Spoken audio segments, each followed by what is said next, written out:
Some people always or loves to look in the mirror. GGS?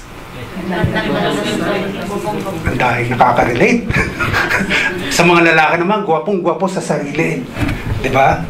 Kasi nga, lagi silang tumitingin sa salamin. Tawag dito, vanity na or narcissism. Sobrang vain na talaga tayo eh. Sino may salamin sa bag? Oh. Diba ang salamin, laging dala sa bahay bago umalis. Tapos pati sa bag, may ano pa rin. May dala-dala pa rin salamin. Yung iba naman po, some are afraid, that's why they don't look on the mirror. Meron pong takot tumingin sa salamin? Parang ayaw mong tumingin sa salamin, lalo na kung, di ba, ayaw kong tignan, ayaw kong tanggapin ang katotohanan na ito na ang timbang ko. Di ba? Kaya dapat bangon. Kausapin mo yung sarili mo sa salamin. Papayat ka. Diba? Baguhin natin perspective. What more in our spiritual life? Babait ka. Diba?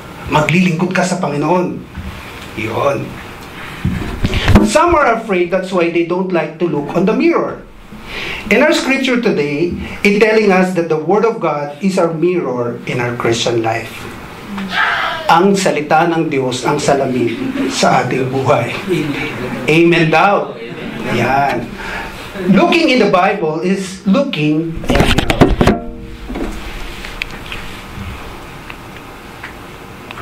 Ay, talagang makasama sa yan. Ang title po ng ating message for today is Mirror of Life.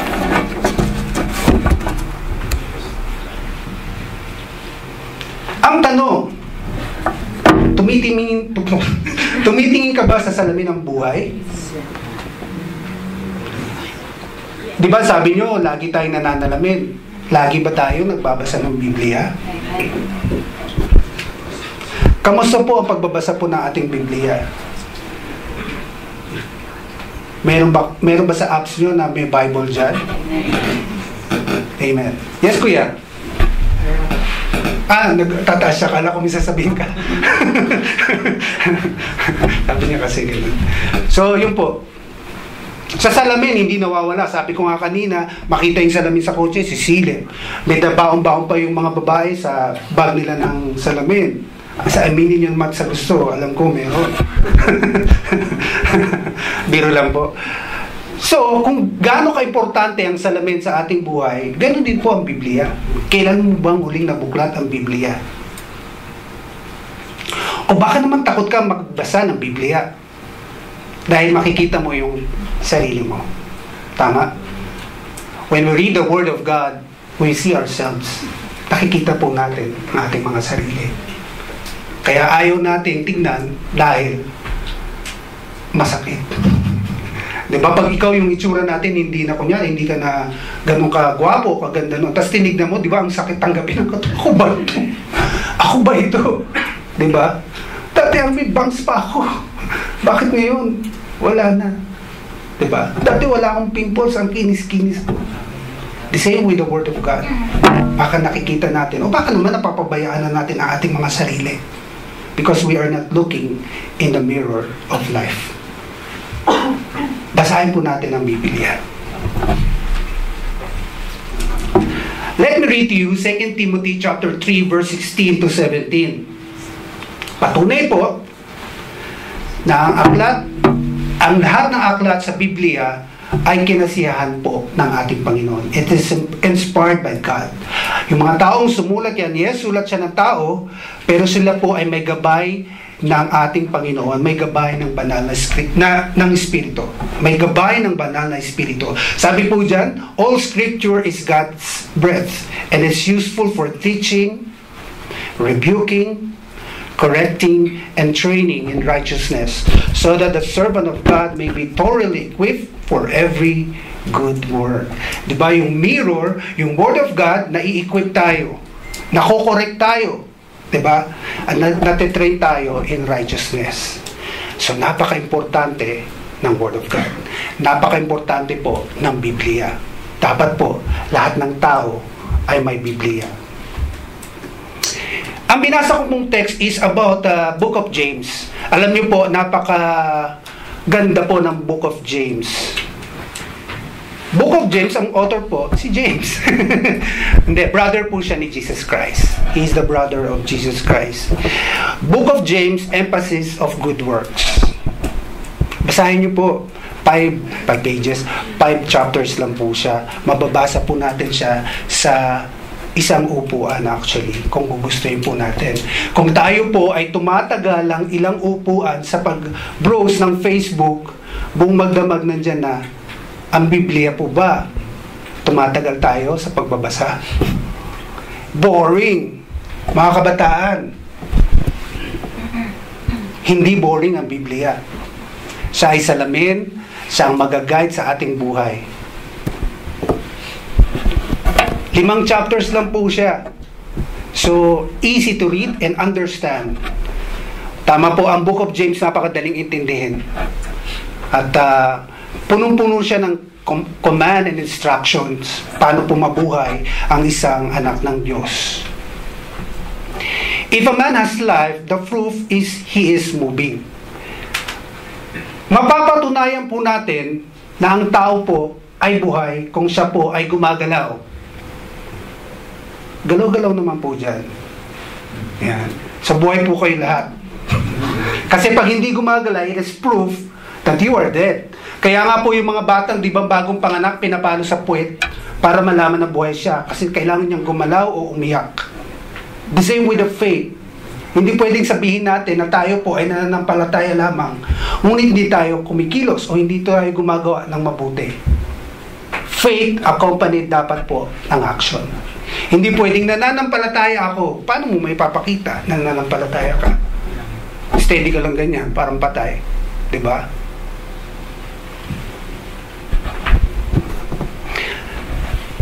Same with our spiritual life. It must express through spiritual motion or goodness.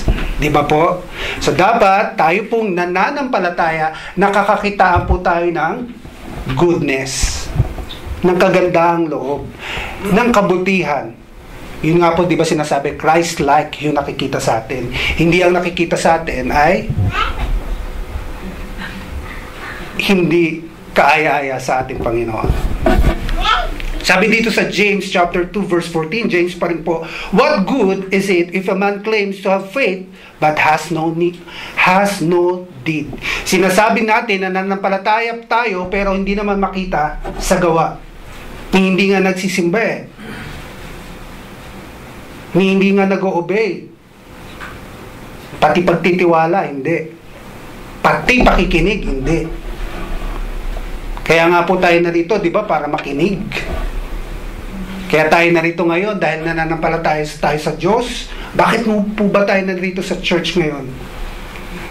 Dahil may birthday ng aking asawa. Happy birthday.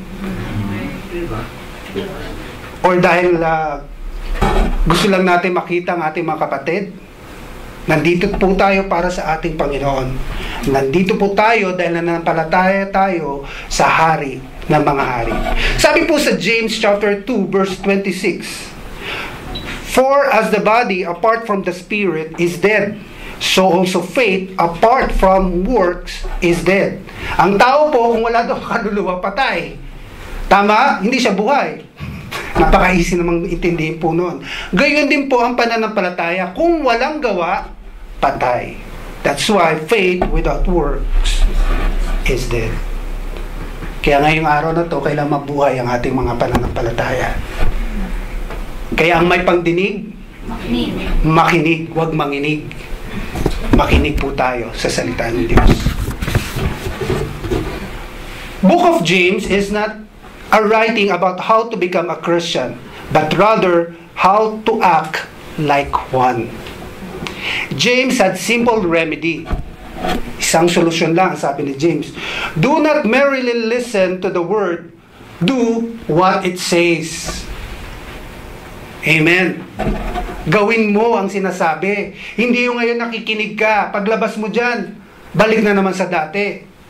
Bali, wala naman po ang aking pagpipreach. Nag-blazer pa naman po ako. Yung preparation po ng paggawa ng message.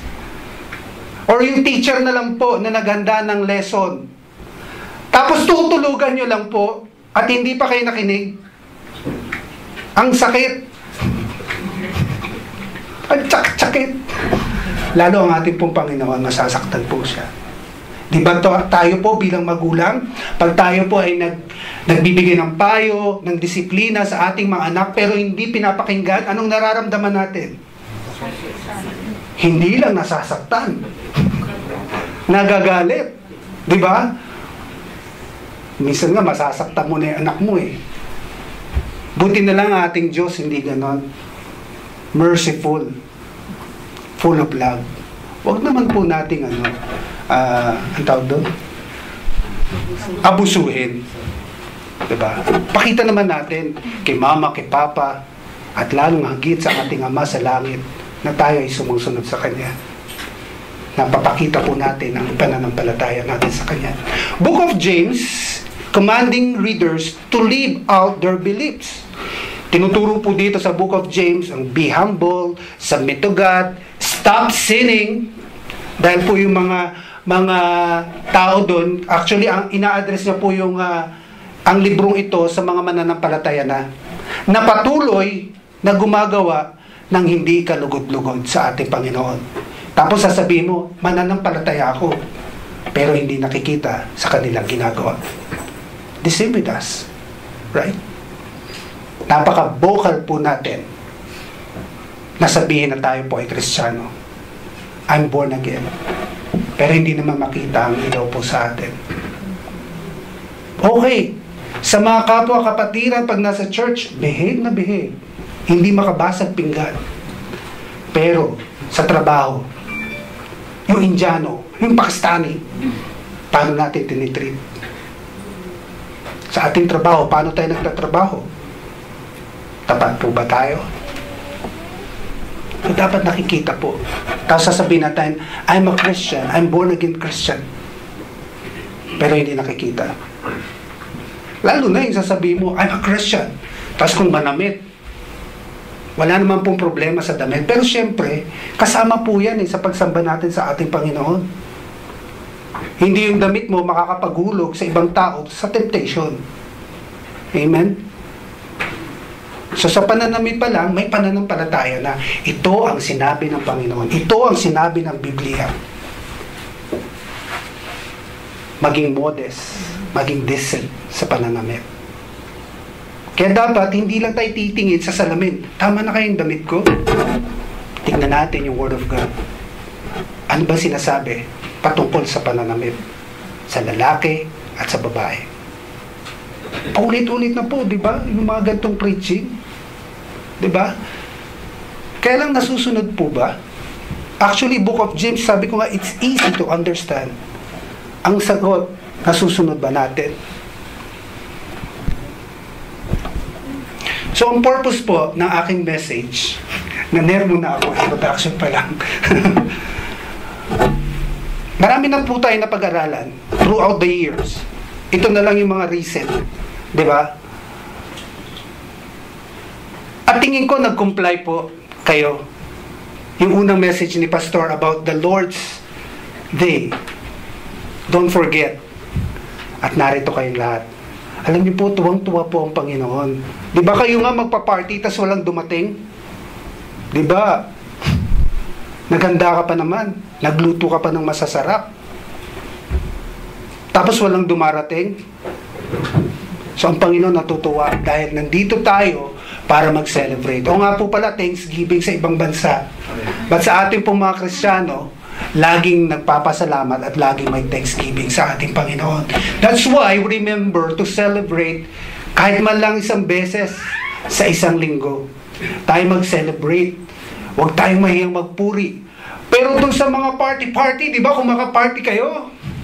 Pero dito, sa church, pigil na pigil ang ating kilos, ang pagtaas sa ating kamay. Di po ba? Pero pag sa mga party talaga, nako, talaga naman naglulupasay, nagbe-breakdance pa dyan. Pero sa pagpuri at pagsamba sa ating Panginoon, kaya nga po tinawag ang Lord's Day na celebration. We are celebrating what Jesus did for us. Napawalang sala po tayo. Tinubos tayo ng ating Panginoon. Hindi ka namamatay, hindi ka na itatapon sa impyerno. Hindi ka pa ba magse-celebrate? Sentensyado po tayo. Patungo tayo sa impyerno. Hindi ba, sobrang yun? Sobrang pagpapala? Amen. Sabi niya, go on, go on. Yun po. To be honest po, nakakalungkot din po minsan na pag nagtuturo or may mensahe ang ating Panginoon, minsan tinitignan po natin yung mensahero. Hindi natin tinitignan ano po yung matututunan natin sa araw na ito. Nagiging sarado po ang ating isip, ang ating tenga. Actually, nagiging pa nga tayo, observant, dun sasabihin mali ng messenger. Bakit hindi natin gawin yung Word of God reflection? Kaysa tignan po natin ang messenger or ang preacher, look at yourself. Ito ang laking salamin, brother, sister. Ito ang Word of God ngayon. Tignan po natin ating sarili. Ano ang mababago natin sa ating sarili? Huwag natin tignan yung sasabing mali. Huwag natin tignan yung preacher. Yung pagkakamali niya o yung pagkakamali ng katabi mo. Naku, si ate kumakaupo. Naku, si kuya tulog na naman. Focus. Focus. Tignan natin ano yung ma-absorb natin, ano yung matututunan natin para pag lumabas po tayo sa kwartong ito, dala-dala po natin. Yung pagbabago. Yun nga po, nakakalungkot, paglabas ng church, paglabas ng bulwagang ito, parang hindi naman nabago. Alam niyo po yung taong naligo? Ang tagal pa sa CR? Pagdating mo, naligo ka na ba? Parang hindi ka naman naligo. Di ba dapat pag nakita, wow, fresh. Ganun din dapat ang mga anak ng Diyos. Paglabas ng church, nakikita yung freshness. Hindi dryness.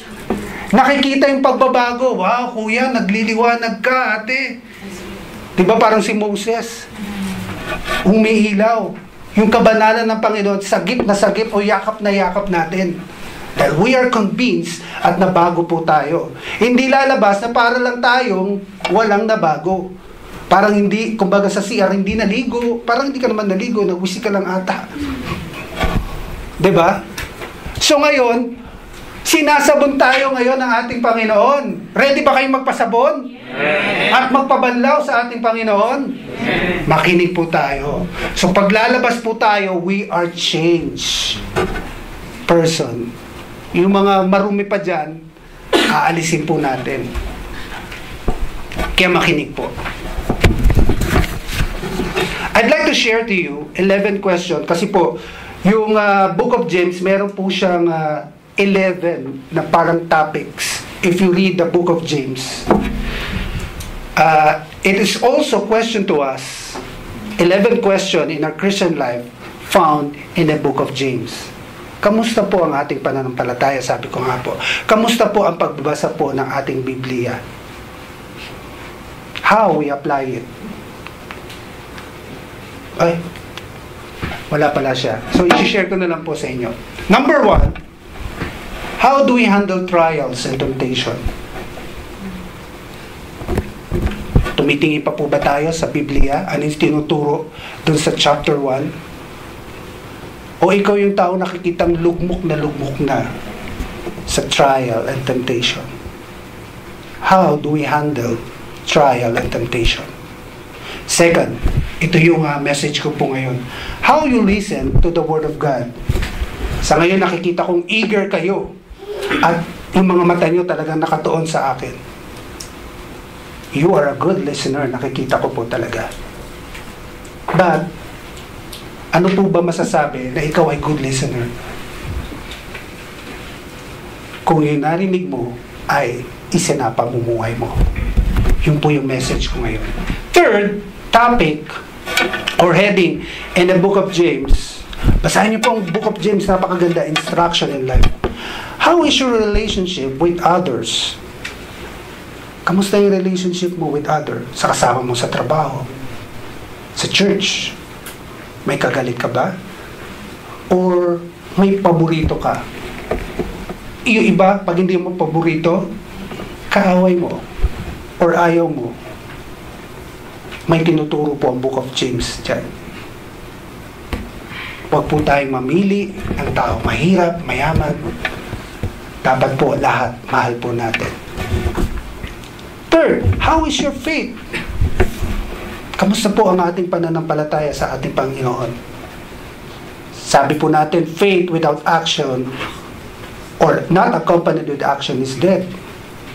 Kamusta po ang iyong pananampalataya? Active po ba? Naisasagawa po buwan natin yung mga itinuro sa atin? Trust and obey? Guard your heart? Ang dami ng magagandang message dito eh. Nai-apply po ba natin? O wala lang. Narinig ko lang, tapos labas sa tenga. Or baka naman 2 days, 3 days lang. After that, limot na. So how's your faith?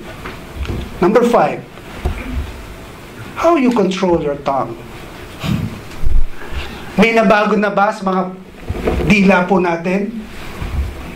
The way we speak? Yung mga lumalabas na biro sa atin? Or yung sinasabi nating gossip? Na paulit-ulit na ang sinasabi dito. How's your tongue? Nakakaano po ba yan? Nakakapuksa? Di ba sabi dito, yung dila maliit, pero para siyang apoy na pwedeng kumala. Uy, Ilang beses na po yan naituro. Ako, naituro ko na rin po ata yan. Nasama sa mga preaching about tongue. Do we tame our tongue? Kamusta po? How you apply wisdom in your life? You are called wise if you do what you heard.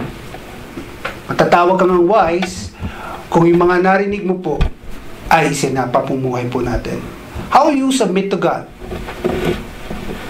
Paano tayo nagpapasabit sa ating Panginoon? Or we obey ourselves? How you plan your life? By yourself? O kasama po ba sa plano natin ang ating Panginoon? Kasi pag binasa niyo po yun, meron kang sariling plano sa buhay mo. At this age, mag-aasawa ako, magtatrabaho ako, magbibusiness ako. Ang tanong mga kapatid, sa mga planong pumbuong yan, sinangguni mo ba sa ating Panginoon? O sa ating mga plano, whatever plans, business, kasama ba natin ang ating Panginoon sa pagpaplano? Do we ask Him about His plan?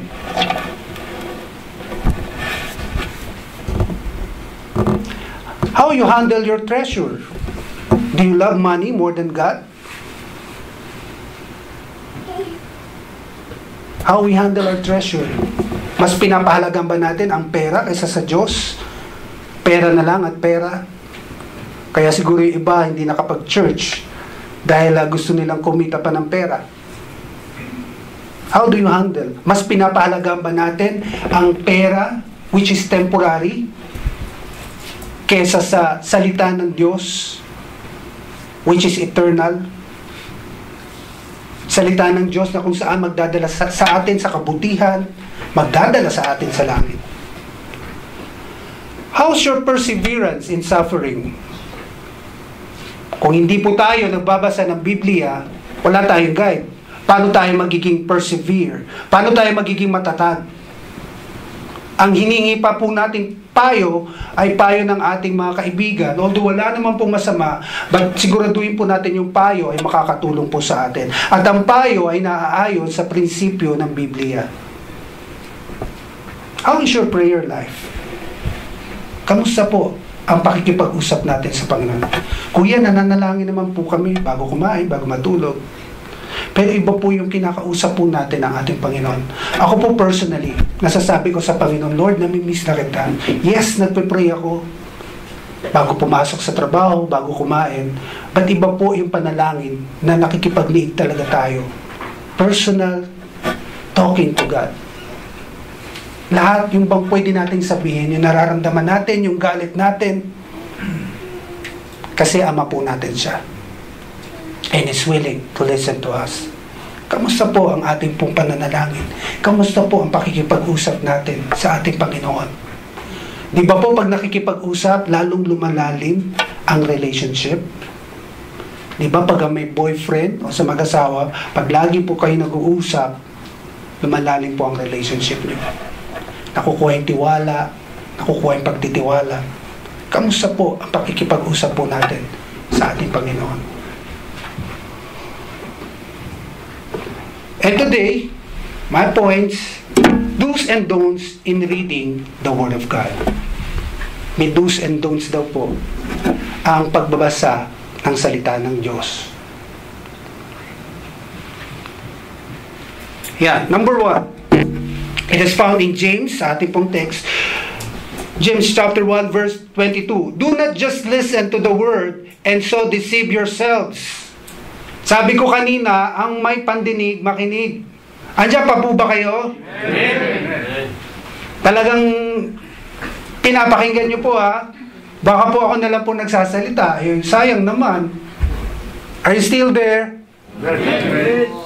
Listen, makinig po tayo. Do not just listen to the word. Deceive yourselves. And so deceive yourselves. So wag niyong lokohin yung mga sarili. Sabi niyo, amen, makikinig kayo. Do not just listen. Sabi po dyan. So ang don'ts dyan is, do not just listen to the word. Sabi po, share ko po ito sa inyo. Many people have the mistake idea that hearing a good sermon or Bible study is what makes them grow. It is not the hearing, but the doing that brings the blessing. Amen? Sabi po nila, atin ako sa church, makikinig ako ng sermon. Pero hindi naman nakikita yung pagbabago. Umaatin ng Monday prayer meeting, Wednesday Bible study, may prayer chain, may don't watch pa, at may Friday message pa, sangka pa. Pero hindi nakikita yung pagbabago. So attending the Bible study or even you are here now, you are listening, pero kung hindi po natin isasabuhay, walang blessing, walang pagbabago. Hindi magiging matuwid ang ating buhay. Pag hindi po matuwid ang buhay ng isang tao, palpak po maging ang kanyang desisyon. Palpak po pati ang pakikitungo niya sa ibang tao. That's why we have to do what the Bible says. Nagkakamali ka po, kapatid. Kung ang pag-attend mo, akala mo mababago ka. Do it. Magbago ka, hindi pinapakita mo, ay attend ako para makita nila mainit ako. Hindi po doon ang gauge upang malaman na ikaw ay malago na o ikaw ay mature. Nakikita po yan sa pagbabago po sa ating buhay. Nakakakitaan po ba tayo ng pagbabago sa ating buhay? Kung dati ikaw palengkera, ano nang baliktad? Nasa mall ka na. Diba? Medyo decent ka na. Diba? Kung dati ganito ka magsalita or ganito ka kumilos, na kung tumawa, kita pati tonsil, ay konting finish naman ate. Wala rin. O, tapos may bago. Diba matagal na siyang Christian? Grabe naman kung makakilos. Kapatid, wag po tayo. Diba? Tignan din po natin ang ating mga sarili. So, wag po nating sayangin yung pag-a-attend sa church. Isabuhay ko ano po yung ating pong natutunan. Ito pa po, I want to share to you. Too many Christians mark their Bibles, but their Bibles never mark them. Amen? Sino ditong may Biblia, puro guhit na, puro highlighter? Pag may nagpipreach, ako, minsan pag nagpipreach, natutuwa ko, si ate nagsusulat. Kakatuwa po, di ba? Sinusulat niya talaga. Kaso pagkasulat, hindi naman. May book na sinusulat. Sinulat pa, bakit ba tayo nagsusulat? Di ba para matandaan? Wala naman, hindi naman in-apply. Sayang, kapatid. Sayang.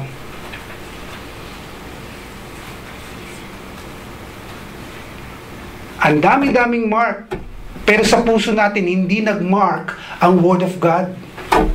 Dapat nagmamark yan sa ating puso.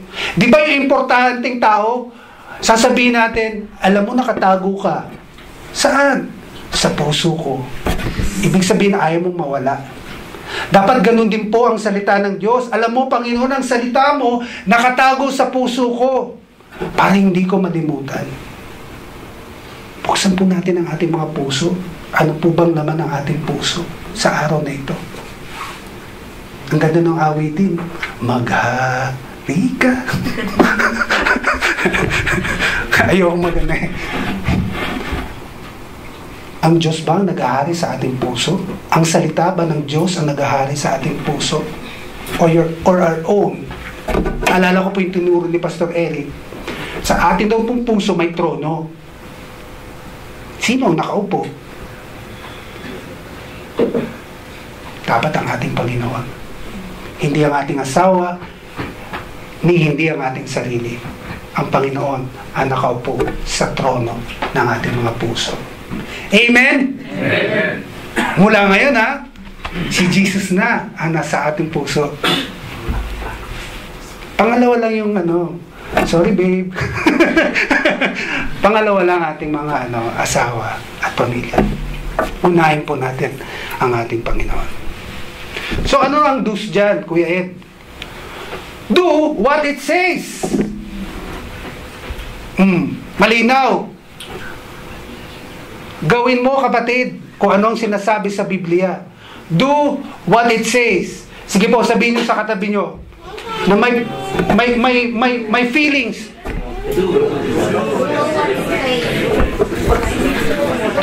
Ayan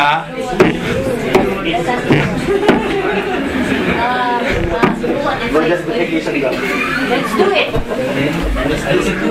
Okay, number 2, James chapter 1 verse 23 to 24. Sabi diyan, anyone who listens to the word but does not do what it says is like someone who looks at his face in a mirror and after looking at himself goes away and immediately forgets what he looks like.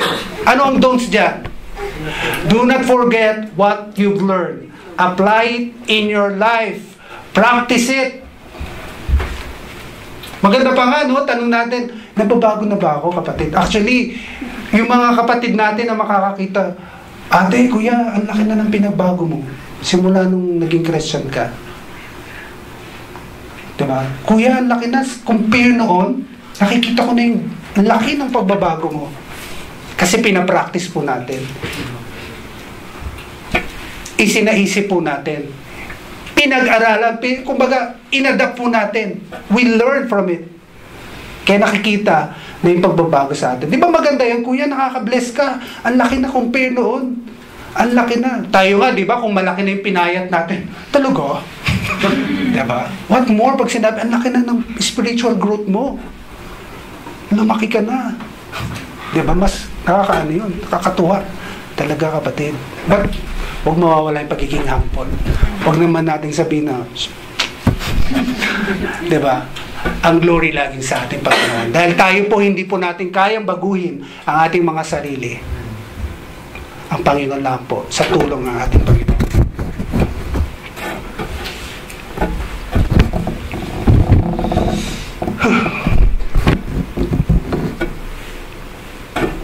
Sabi po dyan, do not forget what you've learned, apply it in your life, practice it.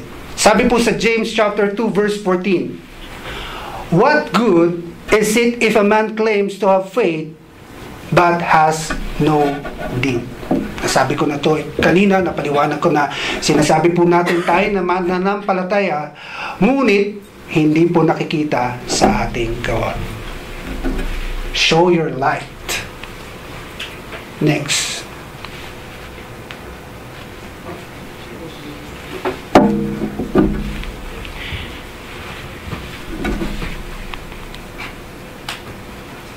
Bakit bumagal siya? Yan. Sabi dito, too many Christians confess their sins and claim forgiveness but never grow spiritually to conquer self and sin. Amen? Maraming mga Kristiyano, pag nasa church, humihingi ng tawad. Kung makaiyak at naglulupasay pa. Tapos naramdaman niya, pinatawad na ako ng Panginoon. I'm free. Ang sarap di ba ng feeling? Pero ganun pa rin, maya-maya, balik sa dating gawi. Hindi makita yung spiritual growth. Sabi ng message ko last time, grow up! Hindi nyo makonquer ang sarili natin. Even sin. Diba? Kung makaiyak dito, Lord, patawarin mo ko, lalapit po ako sa'yo. Pero mamaya-maya, balik na naman sa dating gawin. Mafi, paida. Bale, wala. Yung mga luhang lumabas at sipon. Sorry ka pa, sabihin na ng Lord. Sorry ka pa. Gagawin mo naman ulit.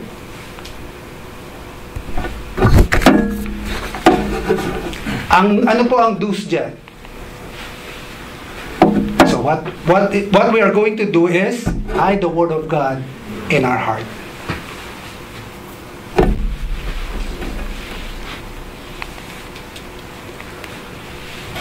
Sabi po dito sa do's, look intently, carefully, observantly the Word of God. Kung ano yung natutunan natin, talagang aralin natin mabuti.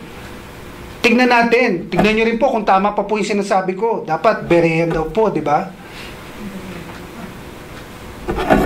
I-adapt po natin, di ba? Kung tayo po may subject na gusto, or yung iba, yung subject na ayaw nila, doon sila inaaral nilang mas mabuti kaysa doon sa subject na mas madali. Kasi willing siya or meron siyang intensyon na matuto dito.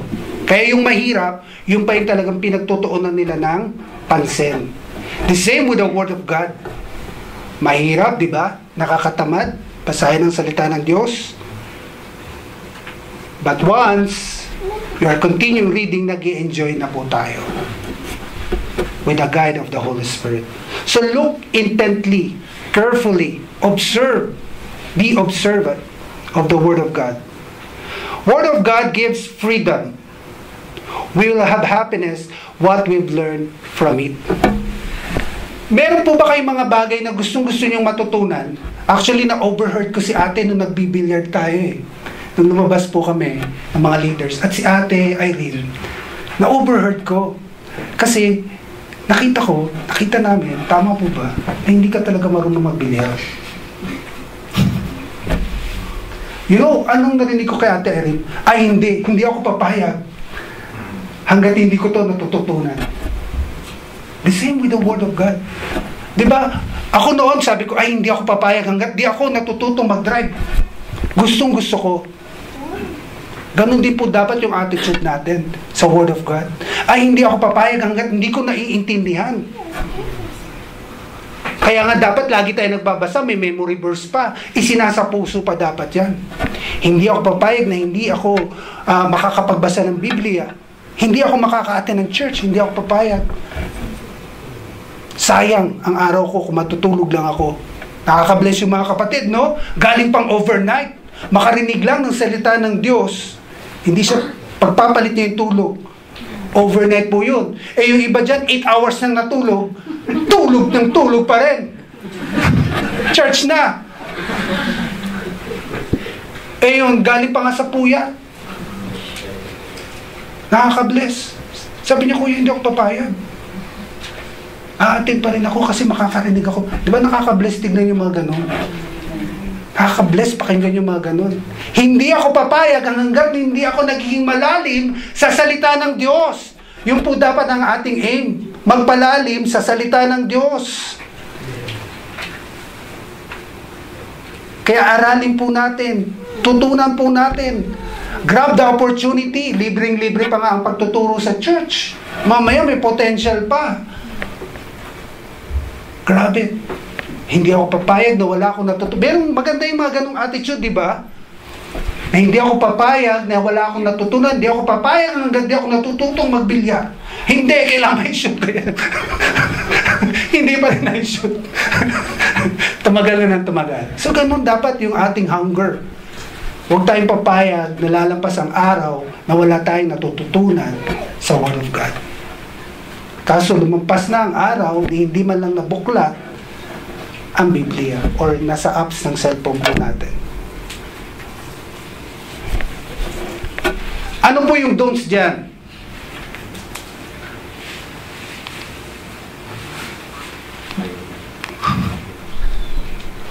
So yun po, ang salita po ng Diyos dapat atin pong isapuso. Sabi dyan sa Psalms 119 verse 11, I have hidden your word in my heart that I might not sin against you. Kung ang salita ng Diyos ay nasa puso po natin, hindi po tayong madaling magkasala. Diba? It's easy to understand. Kung ang salita ng Diyos nasa puso natin, oops, salamin. Mali nang ginagawa ko. Para siyang mirror talaga eh. Teka, tatanggapin ko ba yung offer sa akin? Oops, salamin. Salamin ng buhay. Salita ng Diyos.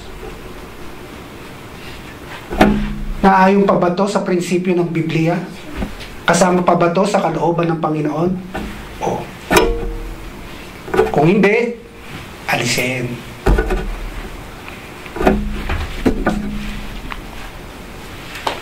Parang mahina na po ata ang battery nito. Third,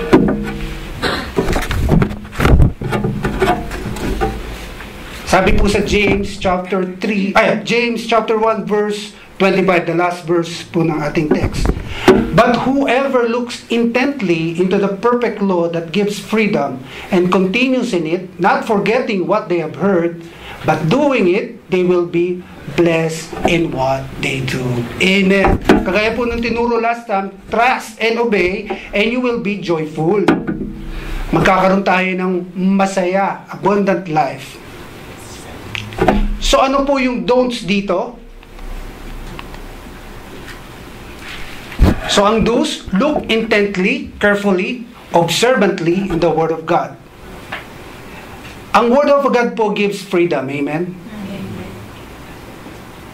Siya yung nagpapalaya sa atin eh. It gives freedom. Pag natutunan natin, alam niyo po, di ba mahirap mag-aral? Pero pag nakapasa ka sa calculus na talagang pinaghirapan mong intindihin, tapos pumasa ka, anong feeling? Tapos sasabihin sa'yo, pasado ka.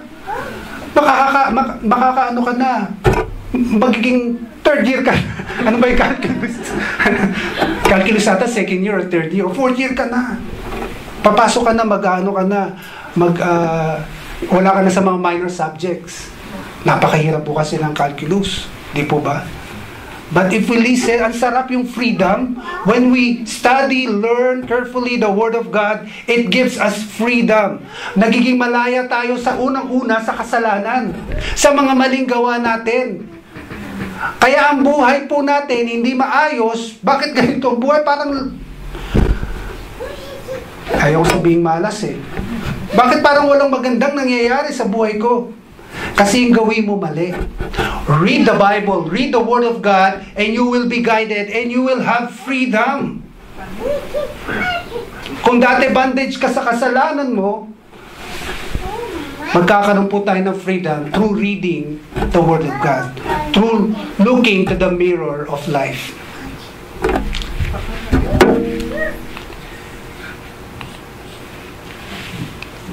And don't stop doing what the Word of God says. Walang surrender po. Sabi, di ba? Trust and obey. Tuloy-tuloy lang. Pag tinitignan natin, parang Lord, ang hirap ng command mo. Hindi ko kayang gawin. Trust and obey. Gawin mo. Don't stop doing what the Word of God says. Parang hindi ko na kaya, parang susundin ko na yung payo ng maling payo ng aking kaibigan. Don't stop doing what the Word of God says. Patuloy po nating gawin. Patuloy po nating aralin. Patuloy po tayong sumunod sa salita ng Diyos. Ito po, i-share ko po yung Matthew 7:21. Sino nakakaalam po niyan? Sabi dito, "Not everyone who says to me, Lord, Lord, will enter the kingdom of heaven, but only the one who does the will of my Father who is in heaven." Kung makatawag po tayo, Lord, Lord, pag may kailangan. Lord, Lord.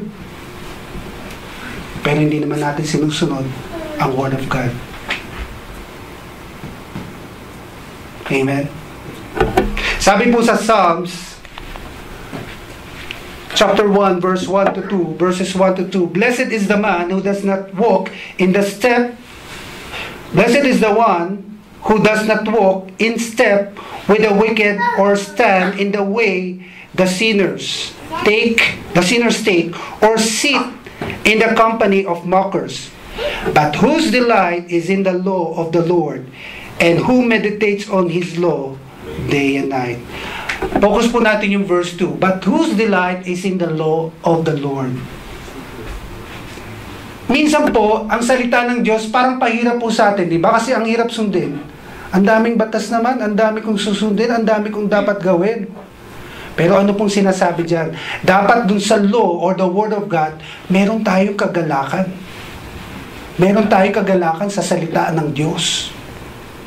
Pag naririnig natin, ano kayang, yung meron tayong hunger, ano kayang matutunan ko, ano kayang may apply ko sa buhay ko dito, sa binasa ko, o sa message ngayon, o sa Bible study ngayon. We're hunger. We are expecting what we will learn sa Word of God. May galak po ba tayo sa salita ng Diyos? Or wala lang, mabasa? Minsan po, ang pagbabasa po ng Biblia ay parang habit lang. Masabi lang na mabasa ko, Lord, nagbasa na ako. Anong tawag doon? Obligasyon lang. But when we read the Bible, dapat ninanamnam po natin. Tinitignan natin kung ano yung matututunan natin dito, ano yung magigain po natin. Hindi lang just reading it or just listening on it.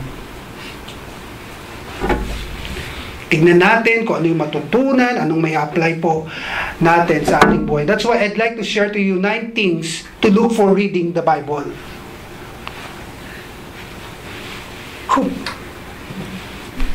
Yan. Space pets. Yan. Natatandaan ko to nung bata-bata pa ako eh. Tinuro to noon eh. So when we are reading the Bible, we consider these space pets. Unang-una is there sin to confess? Diba, mini-mirror mo na yung binabasa mo. Mini-meditate siya yung iyong devotion. Tignan natin yung sarili natin. Is there sin to confess? Is there promise to claim? Is there attitude to change? Is there command to obey? Is there an example to follow? Is there a prayer to pray? Is there error to avoid? Is there truth to believe? Is there something to thank God? Pag ganyan in-apply natin sa pagbabasa ng Biblia, talaga naman, busog na busog po tayo sa salita ng Diyos. When we are reading the Bible, kunin niyo po ito, tingnan natin, ano tong sin to confess ko? Anong promise ng Panginoon na i-claim ko? Napakaganda pong maging guide po natin. So mga kapatid, bigyan po natin importansya ang pagbabasa ng Biblia. Actually po, sa dami po ng mga trabaho natin, minsan nakakalimutan na po natin. That's why sometimes, kalimutan na natin manalangin, magbasa ng Biblia. That's why sometimes we feel dry in our spiritual life. Bakit ka malungkot? Bakit parang hindi ako spirit-filled? Because nakalimutan mo ng manalangin sa ating Panginoon. Bakit mas natatalo ka ng mga nambubuli sa opisina mo? Because kulang na tayo sa pananalangin, sa pakikipag-usap sa Diyos. Isumbong natin sa Diyos. Ipanalangin po natin yung mga nangaapi sa atin. Pero kung kulang tayo to come to our Father, how you will know. And reading the Bible is God talking to us. When we pray, we are talking to God. Amen? And when we read the Bible, God is talking to us. So doon natin malalaman ano ang kalooban ng ating Panginoon. To be honest, tatanong ko kayo na lang din po sa magot, kamusta po ang pagbabasa po natin ng Biblia? Personally. Hindi na nga umatin ng BS Hindi na nga umatin ng prayer meeting. Personally. Alam niyo po, 8 years na po tayo na pastor. Supposed to be. Teachers na tayong lahat.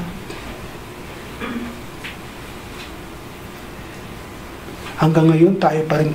Babalik ata ako sa message ko, grow up! Supposed to be mga teachers na po tayo. Lalo na po sa panahon ngayon, dapat po tayo workers na ng Panginoon. Kaya yung mga potential nyo, huwag nyo na itago. Aral ng potential. Part 2 na to, Kuya Bernard. Hindi pa rin inilalabas ang potential, may takot pa rin. Ano yung chicken bird? Ay, eagle bird? Chicken eagle? Chicken ka pa rin? Chicken! Kapatid, bangon. So when I ask you, Kuya, pwede kang mag-lead ng offeratory? Pinasulat kayo last time ni Kuya B ng may date. Bakit may date ako? May due date. Kasi kung walang due date, minsan, pati ang Panginoon may due date. Matatapos din ang grace ng Panginoon. So ngayon dapat teachers na tayo. Tayo na nag-aakay, hindi na po tayong inaakay. Tayo na po nagtuturo ng Word of God. Nag-evangelize na po tayo. Malapit na dumating ang Panginoon. Nanay mo nga, tatay mo, malapit na sa'yo, nahiya ka pa, awkward ka pa. Apply po natin yung potential. Apply po natin yung ating mga natututunan dito. Kaso, hindi nag-church. Walang pagtitiwala, hindi sumusunod. Paano tayo magagamit? Next time, dapat ang mga preaching na dito para sa worker na. Diba? Ano ba yung mga pinagsusulat nyo? Si Kuya Bernard lang daw nakakaalam. So dapat in 2021, anong month, Kuya Bernard? What do you expect month? Baka naman 2021, December pa rin. Sa kayang sinulat mo, hindi pa rin. Grow up. Magpakalalim po tayo sa salita ng Diyos. Ang sarap po yung learning, hindi dapat natatapos yan eh. It's a process. Para marami rin po tayo na isi-share sa mga tao. So mga kapatid, huwag po nating aksayahin ang ating mga oras sa mga bagay na nag-uubos ang ating mga oras. Alam niyo yan kung ano. Read the Bible. Upang lalo po tayong lumalim sa ating relationship sa ating Panginoon at lumalim sa aral ng salita ng Diyos. Challenge!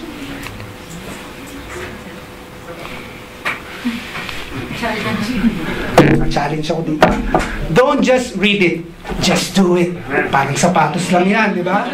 Don't just read it, just do it. Wala nang kamot-kamot, just do it. Sabi sa James, had a simple remedy. Do not merely listen to the word. Do what it says. Amen? Amen. Amen. And share ko po yung Joshua chapter 1 verse 8. Ito po yung si Joshua, napatay na po kasi si Moses at siya na po ang maglilid sa Israelites. Pinangakuan siya at kinuman siya ng Panginoon. Ito po ang sabi ng ating Diyos kay Joshua. This book of the law, and please speak to us the word of God. Please make it personal in our life. Sinabi kay Joshua, but also we can also learn from what God did to Joshua. At pwedeng sabihin din sa atin ng Panginoon, this book of the law shall not depart from your mouth, but you shall meditate on it day and night, so that you may be careful to do according to all that is written in it. For then you will make your way prosperous, and then you will have a good success. Amen. Gusto niyo ba maging prosperous ang inyong Pasko? At successful ang inyong buhay? Amen, di ba? Read the Word of God. Read the Word of God. Dahil pag tayo po ay hindi nagbabasa ng salita ng Diyos, tayo po ay nasa kadiliman. Hindi natin alam ang ating gagawin. Even our own decision, amen, parang mali pa. But the Word of God, hindi magkakamali. Sabi sa Psalms 119, verse 105, Thy word is a lamp unto my feet, and a light unto my path. Tayo po'y manalangin. Panginoon, maraming salamat po sa iyong mensahe sa araw na to. Napakasimple. Actually, alam na po namin, Lord. Ngunit patawad, Panginoon. Nakakalimutan po namin buklatin, basahin ang iyong salita. Patawad, Panginoon. Mas binibigyan po namin ng oras, ng importansya, ang mga bagay-bagay. Ngunit ang salita mo ay nanineglect po namin. Lord, tama po ang sinabi mo sa iyong salita. If we grow deeper in your word, Lord, we will be successful. Magiging tama ang aming mga desisyon sa buhay. Magiging maayos ang aming buhay. At Lord, this word of yours, pwede rin po namin ma-share sa mga taong pong hindi pa ikaw po kilala. Lord, help us na laging nagagalak magbasa ng iyong salita. Help us na laging hunger to learn from your word. Help us, O Lord, na mula ngayon, bibigyan po namin ng importansya at magbibigay po kami ng mas malaking oras sa pagbabasa ng iyong salita. Purihin ka, O Diyos. Ito po ang aming dalangin sa pangalan ni Jesus. Amen.